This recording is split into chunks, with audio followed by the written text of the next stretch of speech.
मज्ञानतिमिरन्धस्य ज्ञानाञ्जनशलाकया चक्षुरुन्मिलितं येन तस्मै श्रीगुरवे नमः।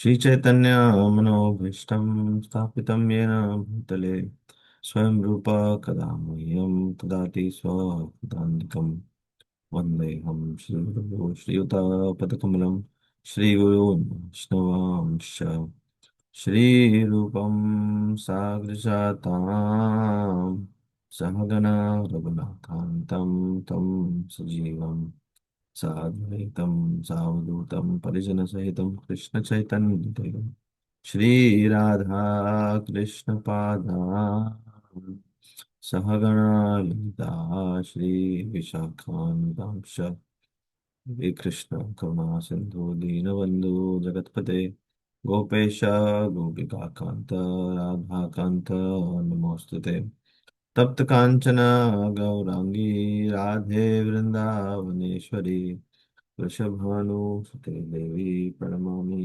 हरिप्रिये वंशाकल्पतरोश्च कृपा सिन्धुवदेव च पतितानां पावनेभ्यो वैष्णवेभ्यो नमो नमः। जय श्री कृष्ण चैतन्य प्रभु नित्यानंद श्री अद्वैत गदाधर शिवासादि गौर भक्तवृंद हरे कृष्णा कृष्ण कृष्ण हरे हरे हरे राम राम राम हरे हरे मुखं करोति वाचालं पङ्गुं लङ्घयते गिरिं यत्कृपात्महं वन्दे श्रीगुरुं दीनतारिणं परमानन्दं माधवं श्रीचैतन्येश्वरम्। ॐ नमो भगवते वासुदेवाय। ॐ नमो भगवते वासुदेवाय। ॐ नमो भगवते वासुदेवाय। My Lord, the all-pervading personality of God, I offer my respectful obeisance unto you. Narayanam namaskritya naram chaiva narottamam devim saraswatim vyasam tato jayamudire. नष्टप्रायेषु अभद्रेषु नित्यं भगवत सेवया भगवते श्लोके भक्तिर्भवति नैष्ठिकी. So today we are reading from Srimad Bhagavatam, first canto, chapter 17, and verse 6, 7, and we'll potentially see maybe 8 as well. So the theme is continuing from last week, wherein, Parikshit Maharaj is walking around, seeing how things are in his kingdom. And here he comes to a scene wherein a cow and a bull are being attacked, or, in one sense, being harassed by this um, Shudra, who is actually wearing the robes of a king. And Parikshit Maharaj, then, obviously, cows are very sacred animals. And, also, even not for that sake, any animal should be protected, right?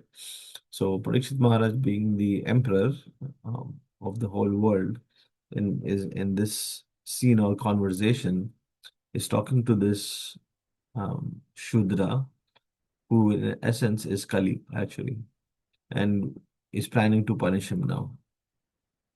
And quite a few insights we can see from this situation, that Prabhupada mentions that there was a Shudra who is dressed in the clothes of a king, right? So here, if you look at the analogy behind, the the king actually represents someone who takes care of his subjects, right? At least in the past ages, in the past years, that's what the kings did, and they took care in such a way that um, the citizens were like their own children, right? And the Shudras were the the working class, right? So they were the class that supported the other three, Brahman, Vaishya, and Kshatriyas, Brahman, Kshatriya, and Vaishya. And the Sudras always supported by their activities, helping them, the other three class, in their progress. And just by doing so, Krishna says in Bhagavad Gita, right? Chaturvarnya Maya Shistram, Guna Karma Vibhagasa means these four divisions are created by me based on your activities, characteristics. Chatur Varnya, means Chatur is four, Varna is, four Varnas. Maya system means I'm giving the system, and based on what? Guna and karma vibhaga. So means based on your guna and karma, these are divided, right? So this clearly refutes what Krishna is saying is, it doesn't depend on your birth. Doesn't matter if you're born a Brahmana or, born something else. What you do and what your characteristics are um, is what is important. And Prabhupada also, when he came to the West, he faced a lot of heat, or, he faced a lot of criticism from his god brothers in India that how can, first of all, a sannyasi, well, actually, a sannyasi shouldn't travel outside of Bharat Bhumi. And Prabhupada did that. And the other thing was, he allowed Westerners as, pujaris and so on and so forth. But Prabhupada had a solid faith that it is not depending on uh, what you are or where you are born. It is definitely dependent on what activities you do. And so Prabhupada made the qualification of us um, to be able to go to a Brahmana stage and level. So here we see, coming back to the story again, so um, another analogy that can be drawn from here is that the king is supposed to take care, and the subjects help in the kingdom. But whereas when Parikshit Maharaj came to this scene, he sees that, a so-called disguised Ashudra, who is disguised as a king, is punishing these innocent animals.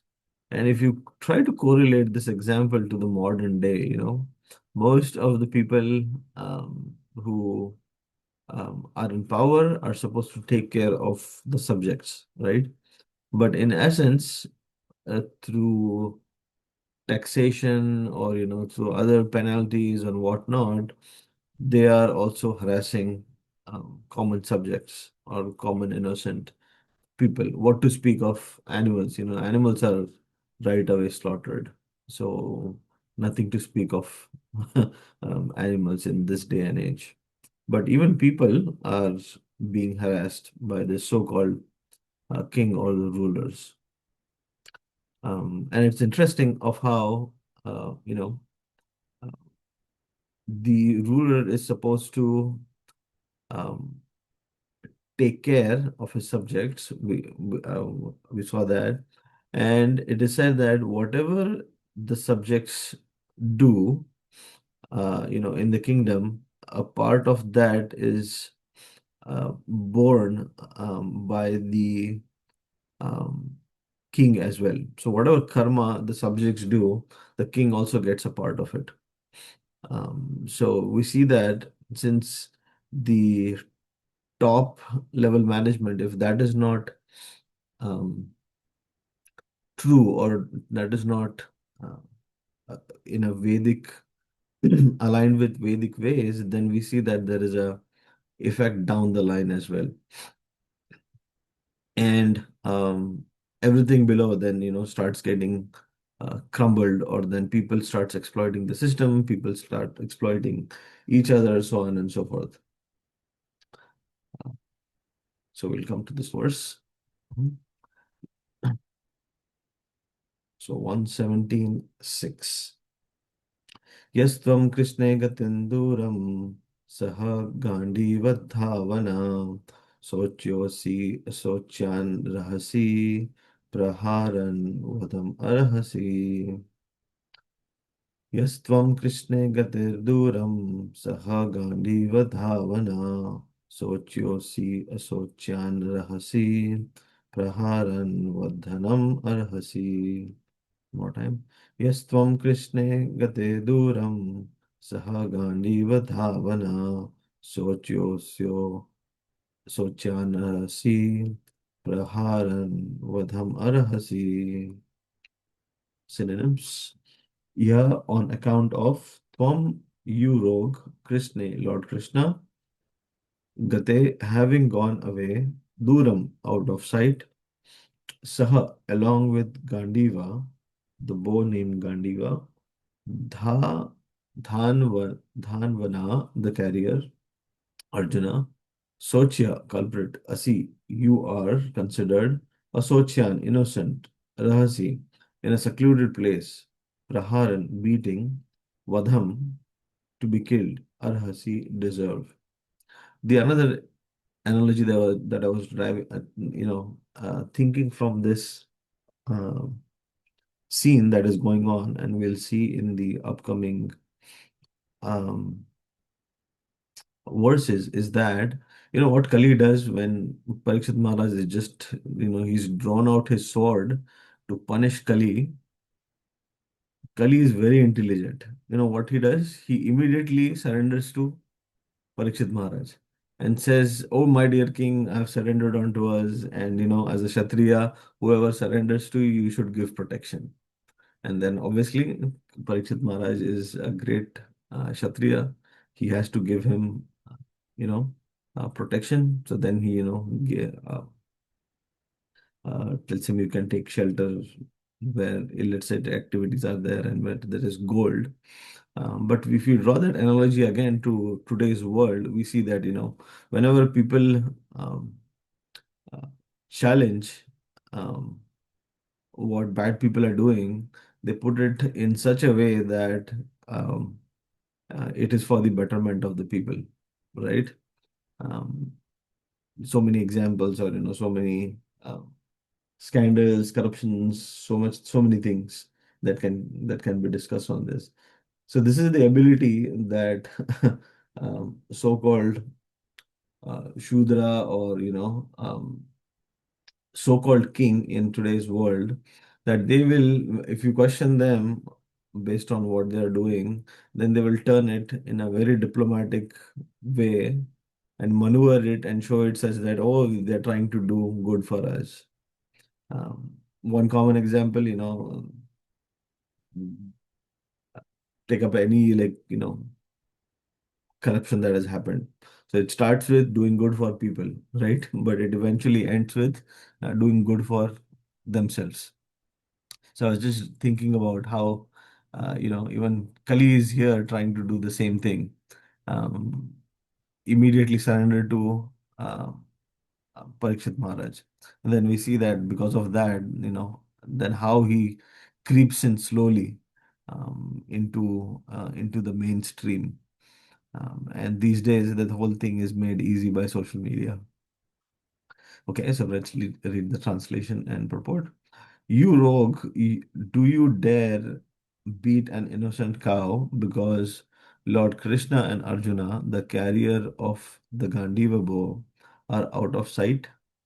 Since you are beating the innocent in a secluded place, you are considered a culprit and therefore deserve to be killed. Um, this is, every word or every sentence that Prabhupada writes is with so much thought, so much, realization, that again, he's writing this in, somewhere late 50s, early 60s, and this is so relevant in today's world as well, right? Um, that um, the kings, they dealt with miscreants in a very strict way, which sometimes, democracy doesn't allow to. There are many escape routes that people who do bad things can get away with. But here, Parikshit Maharaj is telling that since you dared to um, beat. And we were just discussing a minute ago that what can we speak about beating today? Animals are slaughtered like left and right. So just imagine what should be the um, the punishment for the so-called people who are, governing this. So definitely they should be punished. And if they're not punished, then, over a period of time, Mother Earth um, cannot bear the burden, and then we see a lot of natural um, calamities that come in place.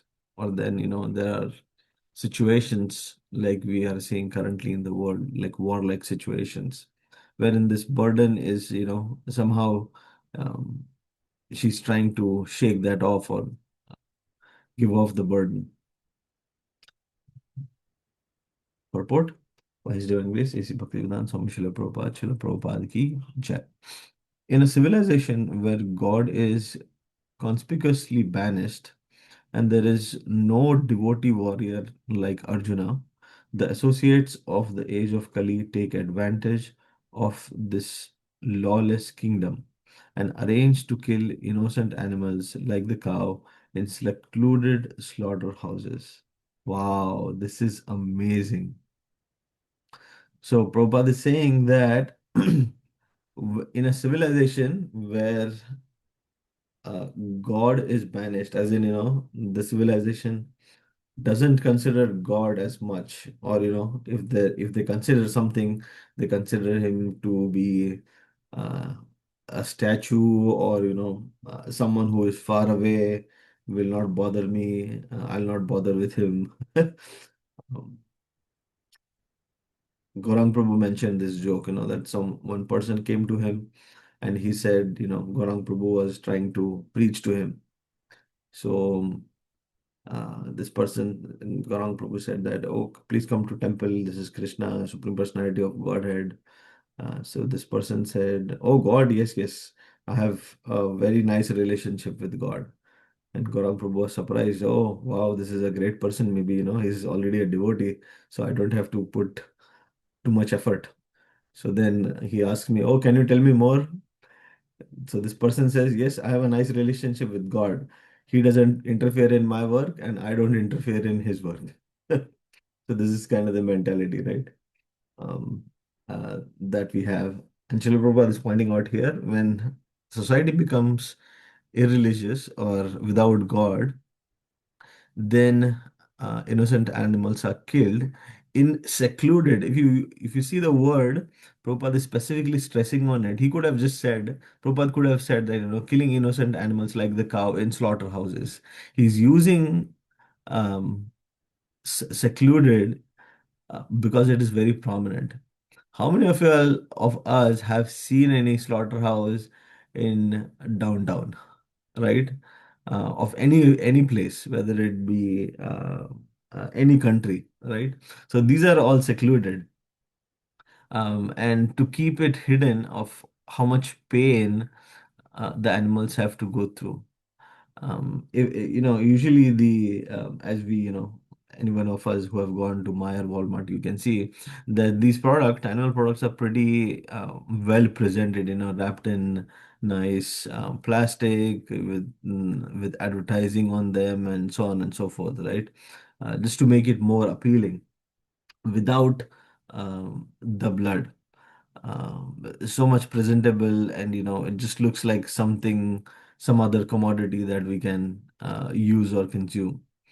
And the real essence or the thought behind that, the psychology behind that is, um, anyone who sees how these products are made, or uh, how animals are slaughtered, will never ever think of even touching any sort of meat. The reason is, animals, obviously, like us, they go through so much pain um, when they are um, um, being slaughtered, obviously, and a higher form of cruelty in killing also is mastered by some people. these days. First of all, killing is such a heinous activity, but some people even do mastery in that. And the mastery of that killing in today's age is called halal meat. This is the most bogus and most ridiculous concept that one can ever come up with, especially in killing. I mean, what kind of pleasure do you derive? And you might have heard labels, or looked at labels, heard about people asking for halal meat.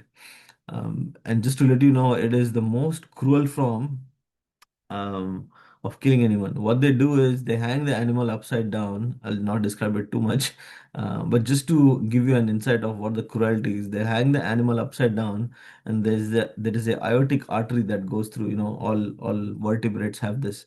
There is a vein that goes through the neck, through the heart, and then to the lungs as well. So it is the thing that kind of nourishes, or is bringing in fresh oxygen. And they don't slaughter the animal in one go. They just cut this vein and hang the animal upside down and let it bleed drop by drop for a long period of time. So just imagine the excruciating pain this jiva is having. And in that consciousness, what this animal is thinking in so much pain, right?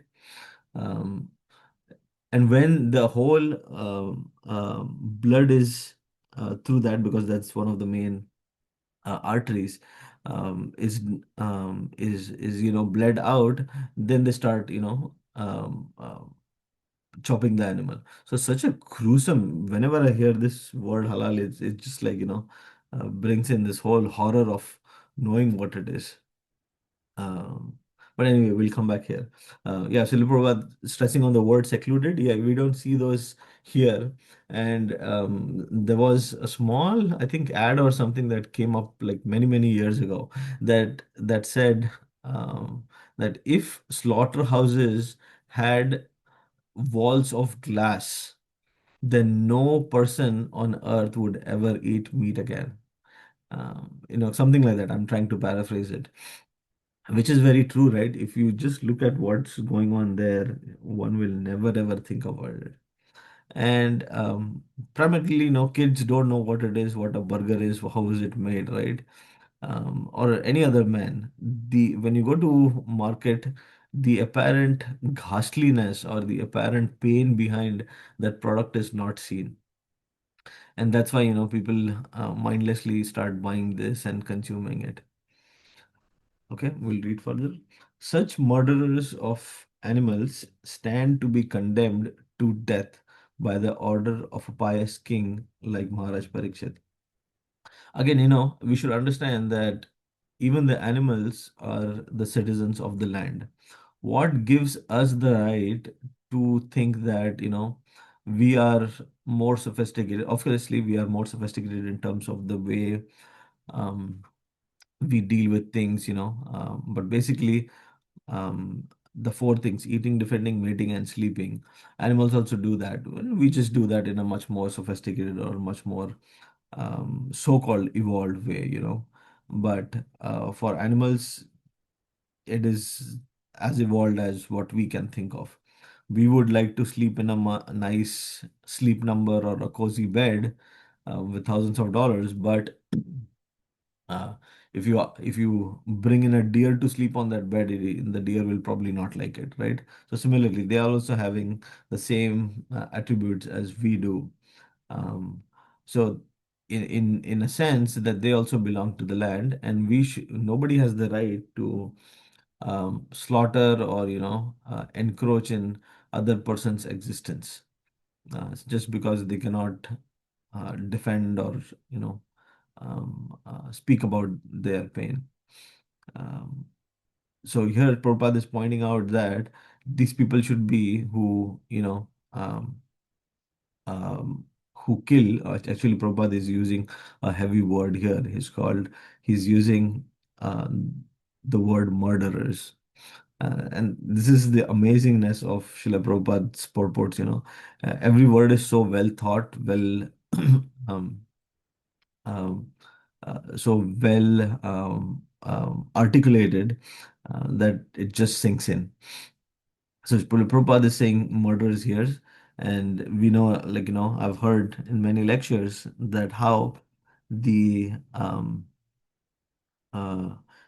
the Ten Commandments, right, that Jesus gave, out of that was, I think the third one is, um, thou shalt not kill. Uh, but then, just because people wanted to benefit out of this whole killing machinery of slaughtering animals, they changed the word thou shall not kill to thou shall not murder, right? And they say that animals don't have souls, so it's okay to murder these animals. But here Prabhupada is emphatically saying that killing animals is also similar to killing a human, right? And if you kill a human in this age, well, there's a whole gamut of punishments that you can receive, right? Right from imprisonment, life imprisonment, or called capital punishment, so on and so forth. So similarly, why should the um, murderers of animals be let loose? And Parikshit Maharaj here is exactly doing the same. He's drawing his sword to give Kali a befitting punishment. For a pious king, the culprit who kills an animal in a secluded place is punishable by the death penalty, exactly like a murderer who kills an innocent child in a secluded place.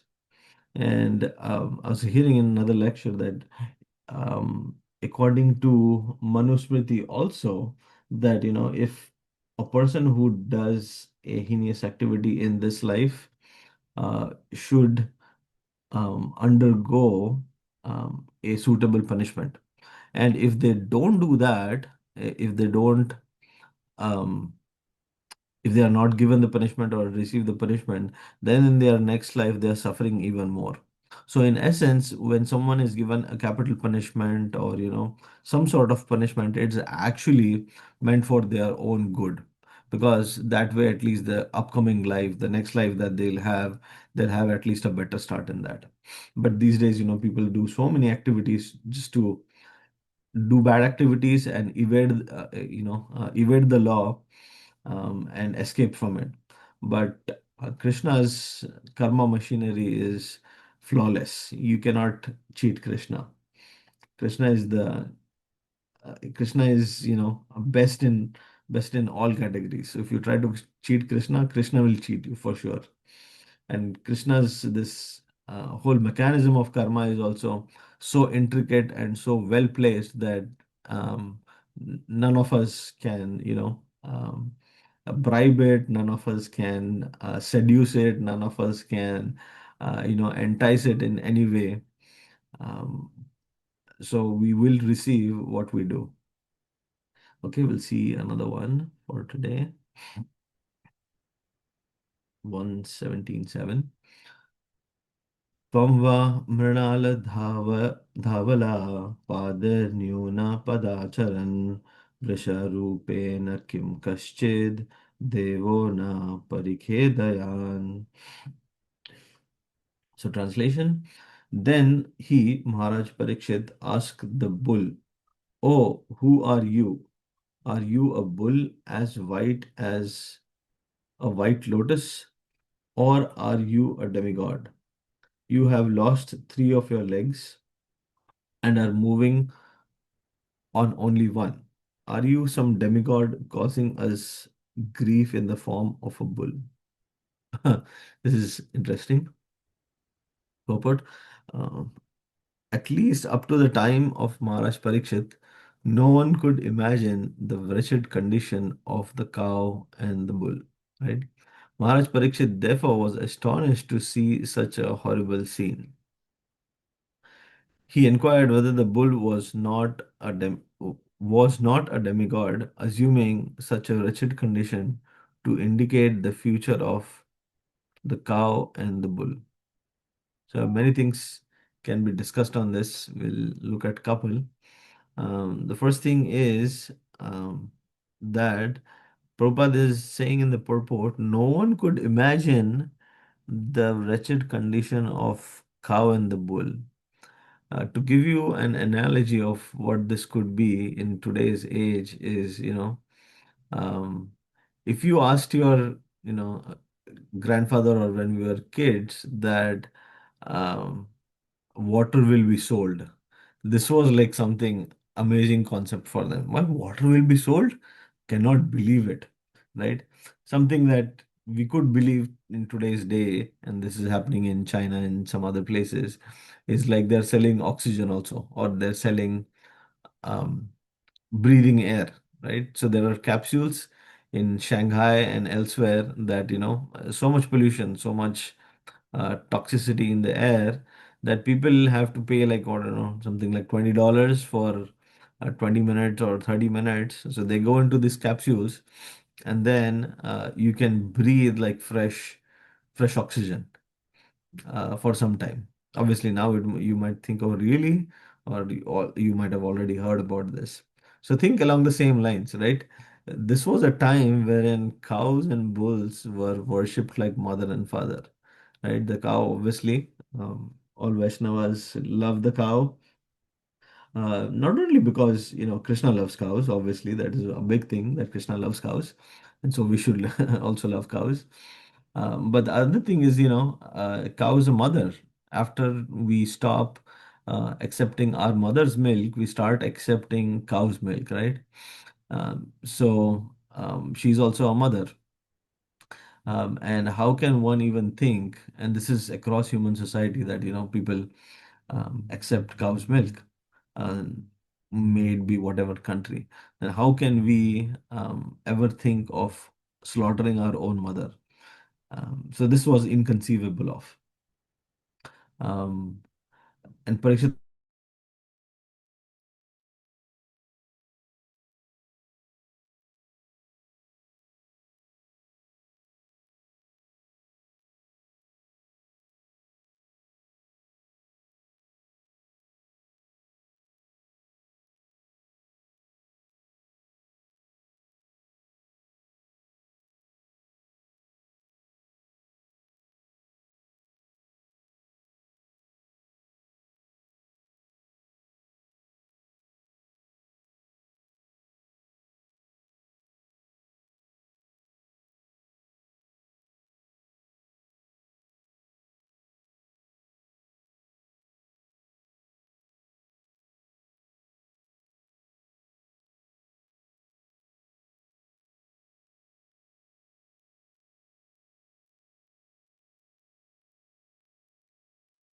okay, something happened, but we are back again, right? So we were talking about, let me share this course.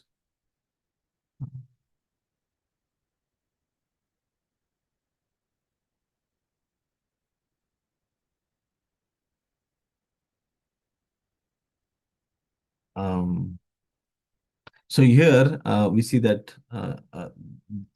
he inquired, Parikshit Maharaj inquiring whether the bull was not a demigod, assuming such a wretched condition to indicate the future of cow and the bull. First, if you see the translation, we see that the bull was on three legs, right? And the four legs of the bull represent the four pillars of dharma, right?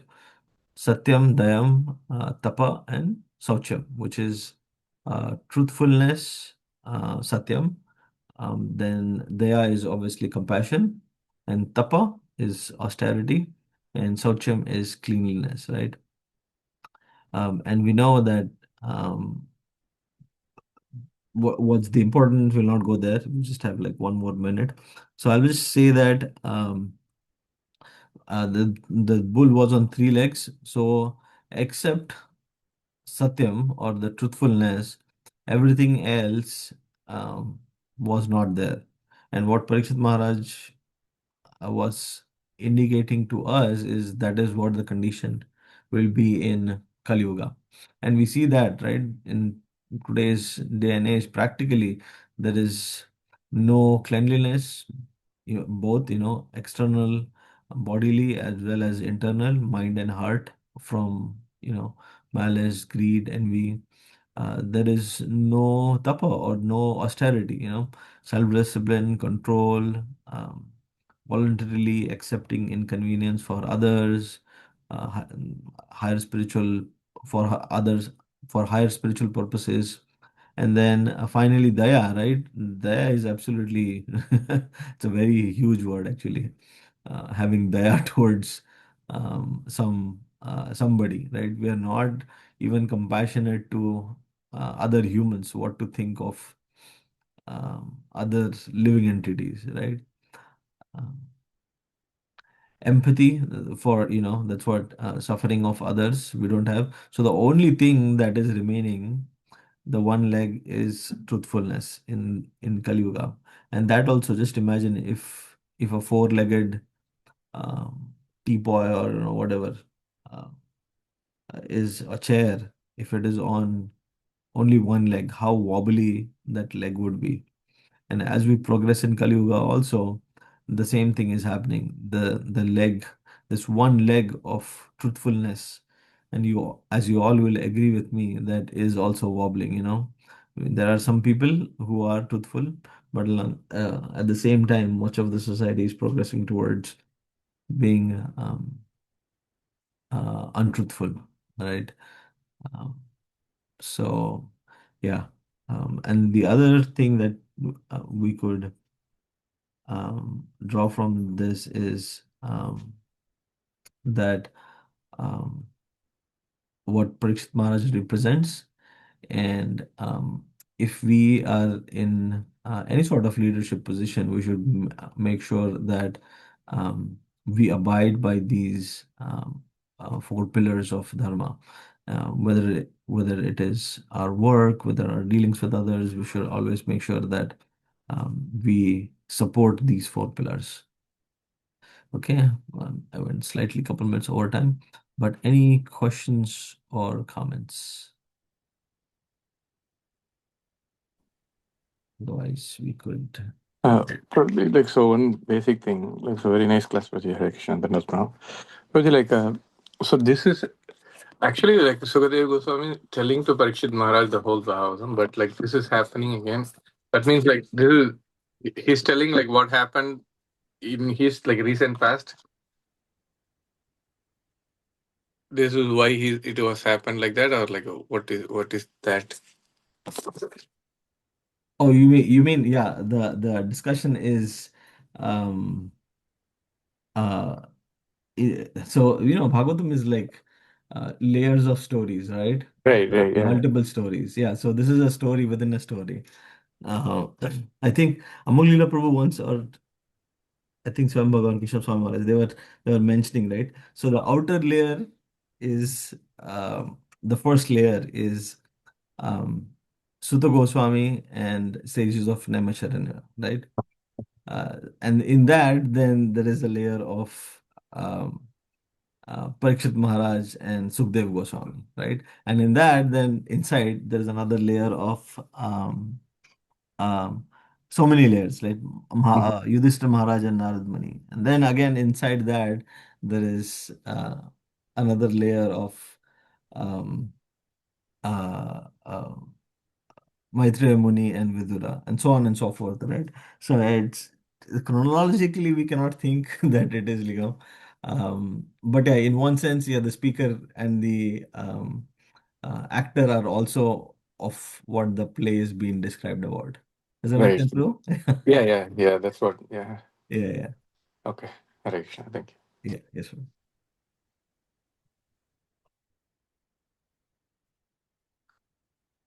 Okay, if no comments, then we can end it here.